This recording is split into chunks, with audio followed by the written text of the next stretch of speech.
یہ حدیث سنانے لگا ہوں، حدیث ہے، حدیث رسول ہے.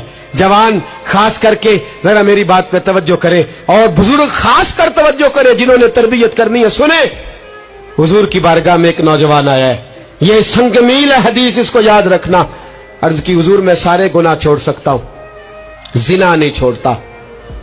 حضور مجھے زنا کی اجازت ہونی چاہیے. میرے حبیب نے تھپکی دی، بٹھا لیا. میں کہتا ہوں حضور نے گناہگاروں کو معاشرے سے کاٹا نہیں، ان کی تربیت فرمائی ہے، ان کی تربیت فرمائی ہے، ان کو قریب فرمایا. میرے حبیب کریم صلی اللہ علیہ وسلم نے فرمایا ادھر آ بیٹھ جا. بیٹھ گئے.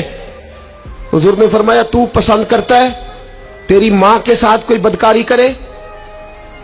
حضور نہیں. فرمایا تو پسند کرتا ہے تیری بیٹی کے ساتھ کوئی بدکاری کرے؟ یا رسول اللہ میں آنکھیں نکال دوں گا. حضور نے فرمایا تو پسند کرتا ہے تیری بہن کے ساتھ؟ حضور میں کاٹ ڈالوں گا وہ ہاتھ جو میری بہن کی طرف اٹھیں گے. فرمایا تو پسند کرتا ہے کہ تیری خالہ پھپھی ممانی کی طرف کوئی ایسی حرکت کرے؟ حضور میں کاٹ کے رکھ دوں گا ان لوگوں کو جو بات بھی کریں گے.